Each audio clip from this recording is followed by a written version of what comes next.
छोटी काशी जामनगरना आंगणे आवतीकाले गुरुवारथी शहेरना जाणीता एच.जे. लाल परिवार द्वारा महासोमयाग विष्णु गोपाल महायागनो प्रारंभ थशे। आ कार्यक्रमना प्रारंभ पूर्वे आज बुधवारे बपोरे एक विशाळ शोभायात्रा अने कळश यात्रानुं आयोजन करवामां आव्युं हतुं। आ शोभायात्रा लाल परिवारना स्वस्तिक सोसायटी खातेना निवास स्थानथी प्रारंभ पामी हती अने शहेरना खंभाळिया रोड पर जूनी आरटीओ चेकपोस्ट नजीकनी लाल परिवारनी वाडीमां निर्माण करवामां आवेला श्री वल्लभाचार्य नगर खाते पहोंची हती। आ शोभायात्रामां संख्याबंध कुमारिकाओं और महिलाओं विशेष कलश यात्रानुं पण आयोजन गोठववामां आव्युं हतुं। आ शोभायात्रामां ढोल नगारा सहितना वाजिंत्रो तेमज शणगारायेली बगीओ एटले के विक्टोरिया गाड़ीओ पण जोडवामां आवी हती, जे शहेरीजनो माटे आकर्षणनुं केन्द्र बनी हती। आ बगीओमां इंदोरना पद्मश्री पद्मभूषण पूज्यपाद गोस्वामी श्री गोकुलोत्सवजी महाराज उपरांत पूज्य गोस्वामी श्री व्रजोत्सवजी महोदय तथा पूज्य श्री उमंगरायजी बाबा श्री बिराजमान थया हता। आ उपरांत बगीओमां लाल परिवारना परिवारजनो पण जोड़ाया हता। तर उल्लेखनीय छे के श्री वल्लभाचार्य नगर खाते आवतीकाले 25 जान्युआरी थी 6 दिवस माटे योजानारा सोमयज्ञना यजमान तरीके हरिदास जीवनदास लाल परिवार बिराजमान छे। देश विदेश में 144 सोमयज्ञ करनारा इंदोरना पद्मश्री पद्मभूषण पूज्यपाद गोस्वामी श्री गोकुलोत्सवजी महाराज आ 145मो सोमयज्ञ करावशे। आ समये पूज्य गोस्वामी श्री व्रजोत्सवजी महोदय तथा पूज्य श्री उमंगरायजी बाबाश्री पण आ यज्ञ कार्य में जोड़ाशे। आज बुधवारे बपोरे लाल परिवारना निवास स्थानेथी योजायेली आ शोभायात्रामां यजमान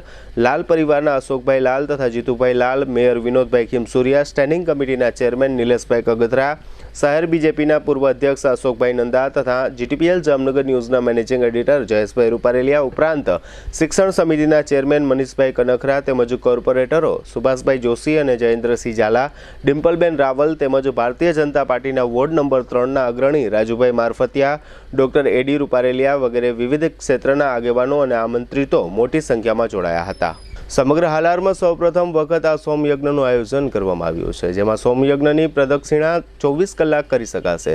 દરરોજ યજ્ઞનો સમય સવારે 9 થી 11, બપોરે 11 થી 1 અને બપોરે 4 થી 6 દરમિયાન રહેશે। જામનગરની ધર્મપ્રેમી જાહેર જનતા આ દર્શનનો ધર્મલાભ પ્રાપ્ત કરી શકશે। આ ઉપરાંત દરરોજ સાંજે 6 થી 7 વાગ્યા દરમિયાન વિવિધ મનોરથોનું આયોજન કરવામાં આવશે।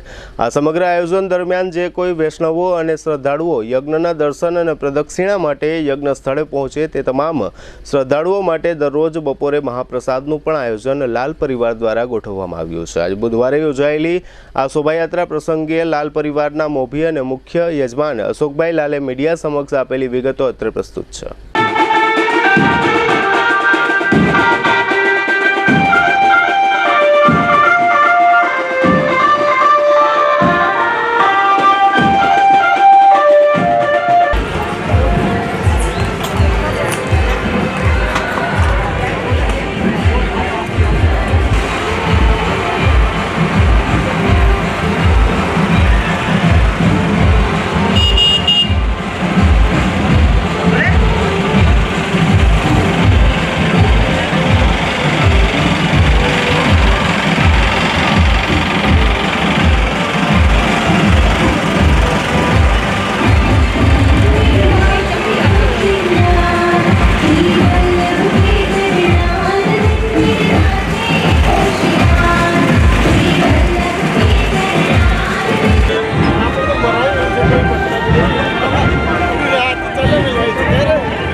આજે આ વિષ્ણુ યજ્ઞ તથા સોમ યજ્ઞનું આયોજન હર કોઈ વ્યક્તિઓને શાંતિ પ્રાપ્ત થાય, પ્રભુ પરમાત્માના ચરણમાં અર્પણ કરશું અને જામનગરની જનતાને સુખ અને શાંતિ અને સમૃદ્ધિ પ્રાપ્ત થાય અને સમાજને સારો એક મેસેજ પહોંચે એના માટે થઈને આયોજન કરેલું છે. આજે શોભાયાત્રા યોજવાનું કારણ પણ જેથી કરીને લોકોમાં જાગૃતિ આવે. આમનો જે લોકો આમને માનતા હોય અને જે લોકો શ્રદ્ધા હોય એ લોકોને ત્યાં આવવાનું અમે આમંત્રણ પાઠવીએ છીએ તથા 24 કલાક સુધી ત્યાં પરિક્રમાની વ્યવસ્થા ચાલુ રહેશે, જેથી કરીને જે કોઈ વૈષ્ણવને પરિક્રમા કરવાની પણ ઈચ્છા હોય તો 24 કલાકમાં ગમે ત્યારે પરિક્રમા કરી શકે છે. આ યજ્ઞ આજે શોભાયાત્રા છે 25થી કરી અને 6 દિવસ એટલે 30 તારીખે પૂર્ણાહુતિ થશે. આમની આવતા ભક્તો સર્વ વૈષ્ણવો માટે મહાપ્રસાદનું પણ સાથે આયોજન કરેલું છે. એટલે 2 હાથ જોડીને મારી નમ્ર વિનંતી અને અપીલ છે કે જે લોકો આ યજ્ઞનો લાભ લે અને યજ્ઞમાં આવે એ લોકો બપોરનો પ્રસાદ લઈ અને આભારી કરશે.